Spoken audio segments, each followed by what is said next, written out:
વિસ્તાર ઉપર અમે કામ લઈને આજ નિષ્ઠા નગરની અંદર રાજીવ ગાંધી હોલ છે તેને લાઇબ્રેરીમાં કન્વર્ટ કરેલો છે.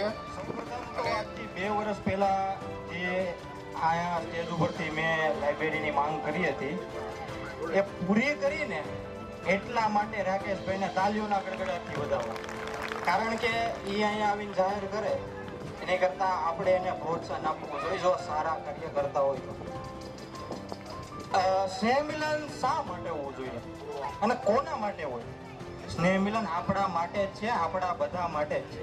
સ્નેહ મિલન એટલે સ્નેહથી મળવાનો ઉત્સવ, સ્નેહ મિલન એટલે પ્રેમથી મળવાનો ઉત્સવ. આ સ્નેહ મિલન આપણા બાળકોને પ્રોત્સાહન પૂરું પાડે છે, આ સ્નેહ મિલન આપણા બાળકોને મંચ પૂરું પાડે છે. અને એમાંય આપણા ગામનું સ્નેહ મિલન હોય એટલે કે ભાઈ મારું ગામ, મારી જન્મભૂમિ, મારી કર્મભૂમિ, મારું દુધારભૂમિ, આ લાગણીનો ભાવ એટલે સ્નેહ મિલન. સવારથી સાંજ સુધી એક વ્યક્તિ કાર્ય કરતો હોય, હજારો ટેન્શન, હજારો પ્રોબ્લેમ, હજારો સમસ્યાઓને ઝઝુમી રહ્યો હોય, અને આ જેટલી કઈ સમસ્યાઓ છે એ વિદ્યાર્થી કાળમાં, યુવા કાળમાં સ્ત્રીઓને, યુવાનોને, વૃદ્ધને બધાને આવતી જ હોય. અને આ બધી જ સમસ્યાઓનું સમાધાન છે સમજણમાં. મને ખબર જ છે તમે બધા આમ તો સમજુ જ છો, કહેવાની કઈ જરૂર જ નથી, પરંતુ સમય ખૂબ ઓછો છે એટલે આપણે બહુ જ હું ઝડપી વાત કરીશ. તમારે બધાને મારો સાથ આપવાનો છે. સમસ્યાઓની સમાધાનમાં પહેલો જો કોઈ મુદ્દો હોય, પહેલું જો કોઈ સમાધાન હોય તો એ છે સ્માઇલ કરવી, હંમેશા હસતા રહેવું. શું કરવાનું છે? કરો છો? એક સમય હતો જ્યારે આપણે નાના હતા ને ત્યારે ઓટોમેટિક સ્માઇલ આવતું, ઓટોમેટિક હસવું આવી જાય. અત્યારે પરાણે લાવવું પડે. કરશો? બધા જ પોતાના 2 હાથ ઊંચા કરો. શું કામ ખબર? ખોટા દાંત કાઢશો ને ક્યારે સાચા દાંતમાં, ક્યારે સાચી સ્માઇલમાં બદલાઈ જશે ને એની કોઈ ખબર જ નહીં રહે. 1 2 3 સ્ટાર્ટ.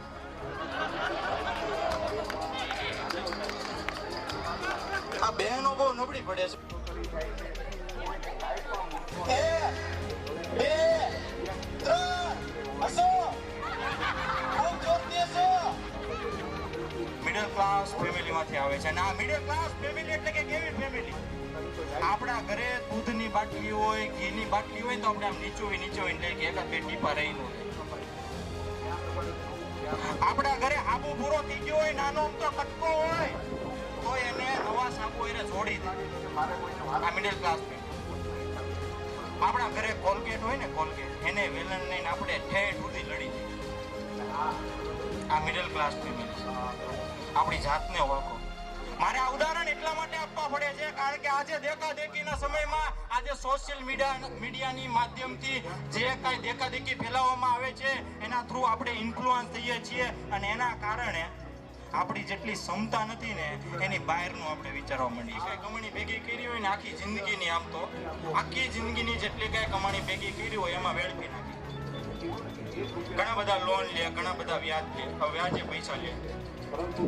બીજો મુદ્દો, આપણે મકાન લઈ તો મકાનની લોન, અત્યારે ફર્નિચર તો ફર્નિચરમાં લોન.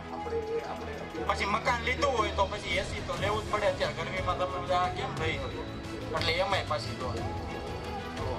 લોન એવી. ફ્રીજ હોય તો લોન, લેપટોપ હોય તો ભાઈ આલો લોન, એક્ટિવા લેવી છે લોન. તા તો માણસ વૃદ્ધ થઈ જાય, આખી જિંદગી લોન અને આ વ્યાજના પૈસા ભરવામાં જ જાય. આપણે મિડલ ક્લાસ ફેમિલી છે ને એટલે આ વાતને સમજવાની આપણે ખાસ જરૂરી છે. હું બહુ જ ફાસ્ટ જઈશ અને બહુ જ આ સમસ્યાનું સમાધાન બતાવવાનો પ્રયત્ન કરીશ.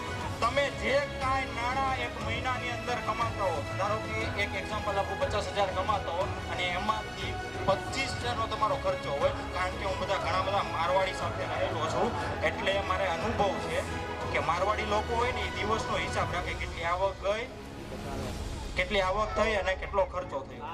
આપણે રાખતા જ નથી. ખિસ્સામાં કેટલા પડ્યા એ ન ખબર હોય, એ પ્રોબ્લેમ આવે છે. બેંકમાં બચત કરશો ને તો બહુ જ ઓછું વ્યાજ મળશે. બીજું એફડીમાં થોડુંક એની કરતાં વધારે મળશે, એસઆઈપીમાં એની કરતાં થોડુંક વધારે મળશે. પછી સ્ટોક માર્કેટ આવ્યું છે, બધાને આમાંથી ઘણા બધા કરતા પણ છે, એમાં ઘણું ખરું રિટર્ન મળશે. પરંતુ હું એમ નથી કહેતો કે તમે શેર બજારમાં પડો.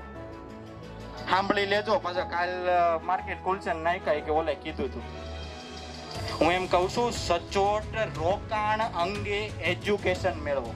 ક્યાં રોકાણ કરવું, આપણો જ નાણો છે, આપણો જ પૈસો છે, ક્યાં રોકાણ કરવું એ આપણને ખબર હોવી. અને રોજ 30 મિનિટ યુટ્યુબમાં ઘણું બધું મટીરિયલ છે, તમે શીખશો ને રોકાણ બાબતે તો ઘણું બધું જાણવા મળશે. સમસ્યાની સમાધાનનો